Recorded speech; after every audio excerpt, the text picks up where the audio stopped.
Crime is a common concept to the realm of Gaia, and the ones that partake in it are considered to be the lowest of the low. Many of these criminals steal or rob, though the rest hunt down individuals for pay. These assassins are spread across the land, and can be seen within very exclusive bars and speakeasies. Assassins are among one of the most organized individuals in Gaia, as even though they do not have large financial support, or are renowned like many other groups, assassins have a large network between one another to obtain work. The most common style of work being assassination contracts. Among all the beasts and evil that has spread itself throughout the realm, the rogues that take up these contract killers are one of the major reasons why Gaia is so dangerous. Not only are assassins elusive, but they're never in one area at a time. Most sectors of assassins move to another region frequently, being able to avoid sigil knight intervention. Though assassins only go so far, as they are either caught, killed, or called for a higher purpose. If they manage to prove themselves, they will be eligible to become one among the Faceless, specifically to become a Faceless one, and join the Faceless Legion. The Legion is a group of organized assassins dealing in either kidnappings, contracted killings, and anything in between. They're usually hired to deal with things that general assassins could not, things such as dangerous entities or beings of great power. Contrary to their notorious reputation, Faceless ones are not violent serial killers. They have a code of conduct and work professionally to maximize the amount of gain they receive from their jobs. This concept was highlighted when the Legion was employed by the Sigil Knight Order to steal the Sanctum Spear from the Church of the Prince, combining both the skill of the Faceless ones and the tenacity of the Knights. They were even able to stow the spear away in a forgotten cavern deep in the tundra. Even still, to the current day, the Faceless ones watch over the cavern to make sure that the spear stays within it. To become a part of the Legion, one must prove themselves to the Faceless ones. They prove themselves by their dedication to their work, normally obtaining high notoriety through completing assassinations given out by masters. This sort of diligence shows that anyone who is able to reach this point is qualified to become a Faceless one. Next, they must make the journey across the tundra, searching for the Faceless ones. A perceptive eye will be able to find a figure standing atop a cavern, donning a set of armor and idling as if they were waiting for someone. Upon approaching them, they shall expect an emerald, and once given, they shall show the proper technique to utilize the poisonous properties of the emerald.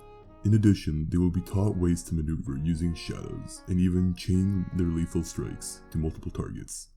Finally, using their age-old technique, the newly anointed Faceless one will have their identity deleted, as their facials are null. Eyes, ears, nose, and even lips are iconically removed, giving them no face, hence the name. The Legion can draw its roots back to the Madrasian crime lords, as the more elite of the assassins began to experiment with different methods of exterminating their targets. Some thought of using crossbows or more advanced technologies, and others wanted absolute change. However, a compromise was made when skilled killers created ways to channel their mana into skills and utilize emeralds to a more advanced degree. This was the beginning of the Faceless Legion. Though at the time they were not faceless, but instead they were powerful rogues. Despite the advancements in their skill, they had not yet become the perfect assassins, even if their abilities and skill were unmatched. They were still themselves. With that, they sought the help of sorcerers across the land, requesting help in removing their identities. At first they sought the illusionists, however they refused to help murderers like themselves. Instead they decided to delve into alchemy. After speaking to the alchemists that littered the land, they found a way to conceal themselves. Believing it to be a sort of elixir of invisibility, they began to create it, given exact instructions on how to brew it. Once created, they had to apply it to their faces.